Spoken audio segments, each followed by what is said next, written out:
Engineer Umesh Shivhare एक बार फिर से जो मैंने पढ़ाया था उसके आगे चलता हूँ।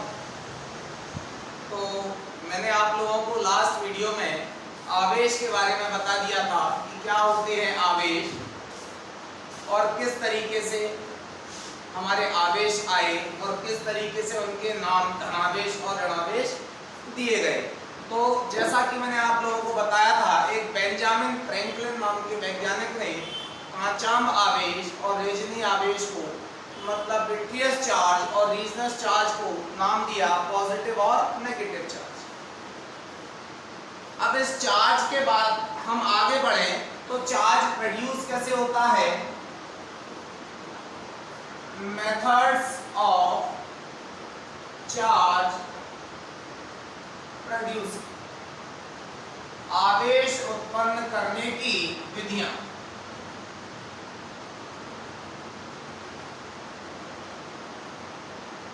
तो चार्ज कैसे कैसे प्रोड्यूस होता है भैया, तीन विधियां होती हैं, तीन मेथड्स होते हैं। कौन कौन से तीन मेथड्स होते हैं? पहला चार्जिंग बाय फ्रिक्शन, मतलब घर्षण के द्वारा आवेश उत्पन्न करना। दूसरा होता है चार्जिंग बाय इंडक्शन, मतलब प्रेरण द्वारा आवेश उत्पन्न करना। और तीसरा होता है चार्जिंग बाय कंडक्शन, मतलब चालन के द्वारा आवेश उत्पन्न करना। सबसे पहले फ्रिक्शन से चार्ज कैसे प्रोड्यूस होता है ये मैं आप लोगों को बता दूं कि जब दो बॉडीज को आपस में हम रब करते हैं, जब दो बॉडीज को आपस में रब करते हैं तो रब करने से क्या होता है, दोनों बॉडीज पर चार्ज प्रोड्यूस होता है। कैसे होता है? एक बॉडी इलेक्ट्रॉन डोनेट करती है और दूसरी बॉडी क्या करती है, उन इलेक्ट्रॉन्स को एक्सेप्ट करती है। तो जो डोनेट करती है, जो देती है चार्ज, जो डोनेट करती है वो पॉजिटिवली चार्ज होती है और जो एक्सेप्ट करती है वो नेगेटिवली चार्ज होती है। इस टाइप से फ्रिक्शन से भी हमारे चार्ज प्रोड्यूस हो जाते हैं। मैंने कल आपको बताया था कि एक ग्लास रॉड ली थी, लास्ट वीडियो में आप देख लेना, जिसने नहीं देखी हो वो लास्ट वीडियो जरूर देखें। तो मैंने क्या किया था कि ग्लास रॉड ली थी और उसको सिल्क क्लॉथ से रब किया था। तो ग्लास रॉड और सिल्क क्लॉथ जब मैंने रब किया तो ग्लास रॉड ने इलेक्ट्रॉन्स डोनेट किए और सिल्क क्लॉथ ने उनको एक्सेप्ट किए। तो ग्लास रॉड ने जब डोनेट किए तो मैंने ग्लास रॉड को कौन सा चार्ज बताया था, ग्लास रॉड पर चार्ज बताया था पॉजिटिव चार्ज। जब ग्लास पर पॉजिटिव आया तो सिल्क क्लॉथ पर आया होगा नेगेटिव चार्ज। क्यों? क्योंकि ग्लास ने डोनेट किए, सिल्क क्लॉथ ने एक्सेप्ट किए। दूसरा मैंने एम्बर रॉड ली थी, एम्बर रॉड को मैंने वूलन क्लॉथ से रब किया तो यहाँ वूलन क्लॉथ ने इलेक्ट्रॉन्स दिए, एम्बर रॉड ने एक्सेप्ट किए। तो amber rod becomes negatively charge while woollen cloth becomes positively charge. यहाँ तक आपको क्लियर हुआ होगा। तो फ्रिक्शन से चार्ज कैसे प्रोड्यूस होता है, जब दो बॉडीज को आपस में रब करते हैं, एक इलेक्ट्रॉन डोनेट करती है, दूसरी एक्सेप्ट करती है। जो डोनर होती है वो पॉजिटिवली चार्ज होती है, धनावेश आता है जिस पर, जो दाता होता है वो धनावेश, और जो ग्राही होता है, जो एक्सेप्टर होता है, उस पर हमारा ऋणावेश आता है। इसके बाद मैं बात करूं चार्जिंग बाय इंडक्शन। तो इंडक्शन से चार्ज कैसे प्रोड्यूस होता है? इंडक्शन में क्या होता है, विदाउट टचिंग चार्ज प्रोड्यूस होता है। सपोज ये एक बॉडी है, ये चार्ज बॉडी है। कैसी बॉडी है? Charge body. और इसके पास मैं अनचार्ज बॉडी को लेकर आ रहा हूं।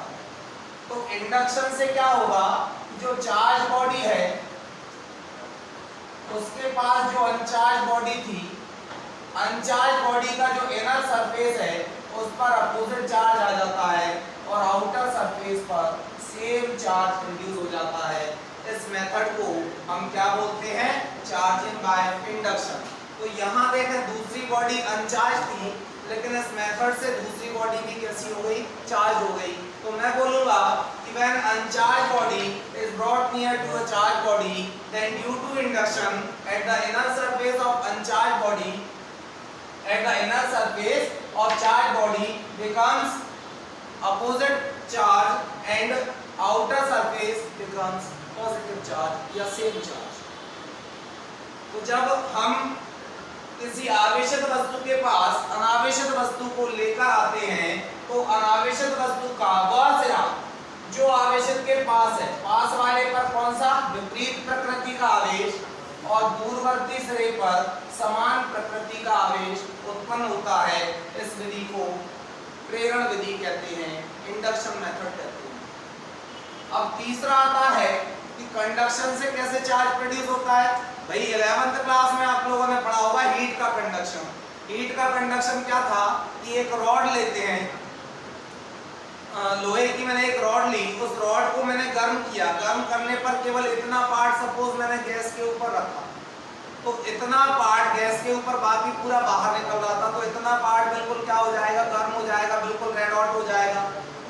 जब बिल्कुल गर्म हो जाएगा तो क्या होगा कि उसके बाद भी अब उसको हीट दोगे तो जो हीट है वो अपने, कोई भी बॉडी छोटे छोटे मॉलिक्यूल से मिलके बनती है, तो जो हीट है वो क्या होगा, नियरेस्ट मॉलिक्यूल को ट्रांसफर होगी, फिर वो और नियरेस्ट को ट्रांसफर होगी, वो और नियरेस्ट को, तो देखते देखते इस टाइप से क्या हो जाता है, पूरी रॉड ही गर्म हो जाती है।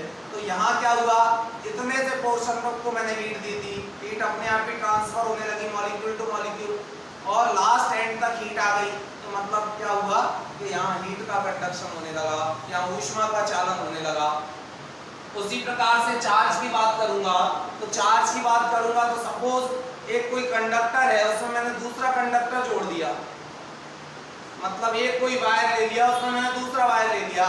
मैं एक वायर के वन एंड पर करंट दे रहा हूँ, सपोज ये मेरा एक वायर है, इसमें मैंने दूसरा वायर ये ऐड कर दिया, मैं चार्ज इस एंड पर दे रहा हूँ, इस एंड को लेकर मैंने क्या किया, स्विच से कनेक्ट कर दिया, तो इसमें इस एंड पर मैं चार्ज दे रहा हूँ, तो चार्ज क्या हुआ, ऑटोमेटिकली लास्ट एंड तक फ्लो होने लगेगा।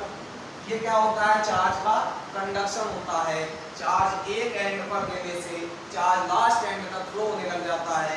ये चार्ज यहाँ ये अनचार्ज था ये वाला एंड, लेकिन वो भी चार्ज हो गया, तो ये चार्ज प्रोड्यूस करने का मेथड कंडक्शन या चालन करना। इसके बाद हम आगे बढ़े तो अब हम बात करते हैं कि ये जो चार्ज पढ़ लिया, तो चार्ज हमारे फंडामेंटल चार्ज कौन से,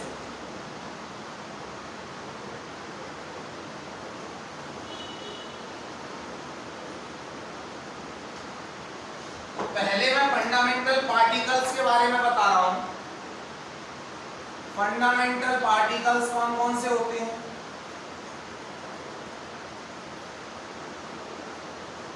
मूल कण। तो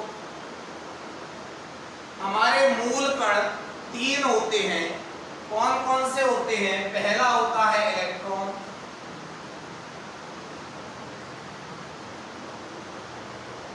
दूसरा होता है प्रोटॉन और तीसरा होता है न्यूट्रॉन। ये इस टाइप से अपने 3 फंडामेंटल पार्टिकल्स होते हैं, इन्हें अपन मूल कण कहते हैं। इनका सिंबल इलेक्ट्रॉन का E नेगेटिव, प्रोटॉन का P पॉजिटिव, न्यूट्रॉन न्यूट्रल होता है, कोई चार्ज नहीं होता। अब इलेक्ट्रॉन पर चार्ज कितना होता है, 1.6 × 10⁻⁻19 कूलम। याद रखना ये जो चार्ज होता है उसकी यूनिट कूलम होती है, साइंटिस्ट के नाम से दी गई है इसकी यूनिट। तो इलेक्ट्रॉन का चार्ज कितना होता है, 1.6 × 10⁻⁻19 कूलम। जितना इलेक्ट्रॉन पर चार्ज होता है ठीक उतना ही प्रोटॉन पर चार्ज होता है, बट इलेक्ट्रॉन का जो नेचर होता है नेगेटिवली होता है, प्रोटॉन का पॉजिटिव होता है। तो ये चार्ज आपका दोनों का सामने आपके मिल गया। अब न्यूट्रॉन बिल्कुल न्यूट्रल होता है, कोई चार्ज नहीं होता है, इस पर उदासीन होता है, 0 चार्ज होता है। अब इलेक्ट्रॉन को डिस्कवर किसने किया था, ये जो फंडामेंटल पार्टिकल्स हैं तीनों, किसको किसने डिस्कवर किया, मूल कण को किसने डिस्कवर किया। तो इसके लिए एक लाइन याद रखना हिंदी मीडियम में, एक लाइन है ईंट पर नाच। क्या है, ईंट पर नाच। ई का मतलब होता है इलेक्ट्रॉन और टी का मतलब होता है थॉमसन। तो इलेक्ट्रॉन को किसने डिस्कवर किया, जे थॉमसन ने। और पा का मतलब होता है प्रोटॉन, रा का मतलब होता है रदरफोर्ड। मतलब प्रोटॉन को किसने डिस्कवर किया, रदरफोर्ड ने डिस्कवर किया। फिर मैं बात करूं ना मतलब न्यूट्रॉन, चा मतलब चैडविक। तो न्यूट्रॉन को किसने डिस्कवर किया, जेम्स चैडविक ने डिस्कवर किया। तो इस टाइप से मुझे इन तीनों के डिस्कवरर पता चल गए। फिर अब मैं ये फंडामेंटल पार्टिकल्स की बात हो गई, तो फंडामेंटल चार्ज क्या होता है? फंडामेंटल चार्ज मूल आवेश। तो भाई क्या होता है मूल आवेश? प्रकृति में, पूरी प्रकृति में आवेश का जो न्यूनतम मान होगा, जो सबसे कम मान होगा, उसको अपन मूल आवेश कहते हैं। The minimum amount of charge present in nature, nature में सबसे कम जो चार्ज का अमाउंट प्रेजेंट होता है उसे हम फंडामेंटल चार्ज बोलते हैं, मूल आवेश कहते हैं। अब मिनिमम चार्ज होता कितना है भाई? 1.6 × 10⁻⁻19 कूलम, ये अपना क्या होता है? फंडामेंटल चार्ज होता है। मिनिमम अमाउंट ऑफ चार्ज होता है जो किसके इक्वल होता है? इलेक्ट्रॉन प्रोटॉन की वैल्यू के इक्वल होता है, इसलिए इसको भी हम E से रिप्रेजेंट करते हैं। तो फंडामेंटल चार्ज की वैल्यू मुझे कितनी मिल गई? 1.6 × 10⁻⁻19 कूलम। ये सबसे कम वैल्यू होती है चार्ज की नेचर के अंदर। इससे कम चार्ज किसी भी पार्टिकल्स पर नहीं हो सकता।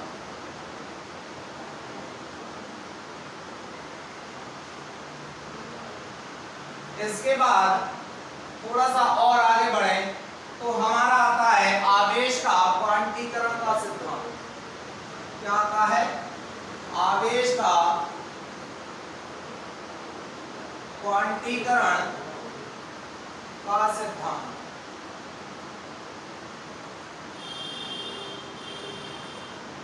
Quantization of charge. क्या होता है भैया क्वांटीकरण या क्वांटाइजेशन में? क्या बोला उन्होंने? बताया कि किसी भी बॉडी पर जो चार्ज होता है वो किसके इक्वल होता है? Integer multiple of fundamental charge.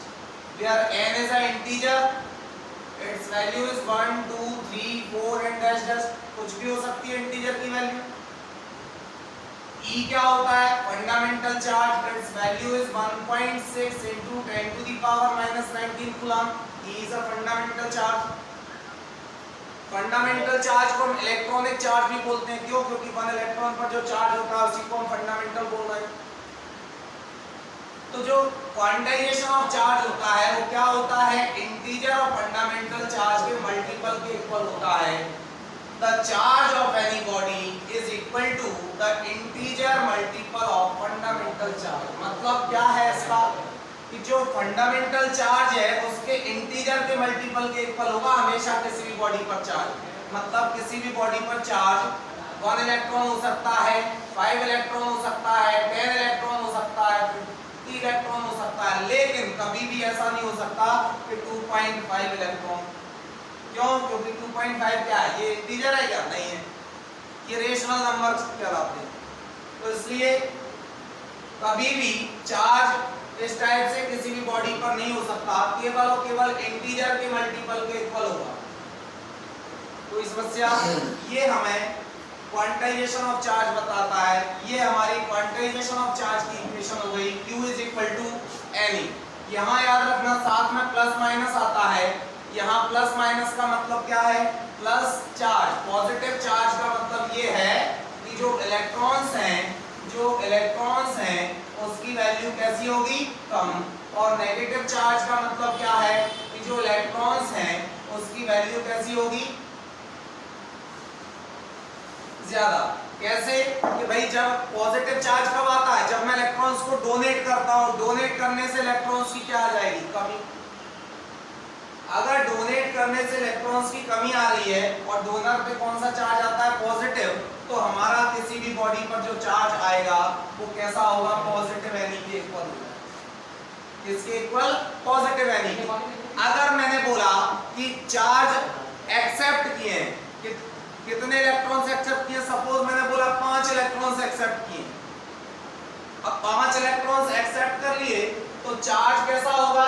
Acceptor पर नेगेटिव चार्ज, और कितने इलेक्ट्रॉन्स? 5, तो 5 ही हो जाएगा। तो उस कंडीशन में इसकी हम वैल्यू भी निकाल सकते हैं। मैंने बोला 5 इलेक्ट्रॉन्स एक्सेप्ट किए तो चार्ज कितना होगा? E की वैल्यू तो आपको पता है फिक्स होती है। मल्टीप्लाई कर दो, 16 5 जा 8.0 into 10 to the power minus 19 coulomb, मतलब उस टाइम पर उस बॉडी पर चार्ज इतना हो जाएगा, कब? जब उसने 5 इलेक्ट्रॉन्स को एक्सेप्ट किया होगा। कोई समस्या किसी को? समझ आया? जो मैंने समझाया उम्मीद करता हूँ सबको समझ आया होगा। तो भाई आज की क्लास को अपन स्टॉप करते हैं, नेक्स्ट वीडियो में मिलेंगे अपन क्वांटाइजेशन ऑफ चार्ज के आगे के टॉपिक के साथ। आज के लिए थैंक यू। और नोट्स जिसको चाहिए वो Telegram channel notes of er.umesh sir, ये चैनल सर्च कर लें, इस चैनल को ज्वाइन करें। इसमें आपको जो मैं पढ़ा रहा हूँ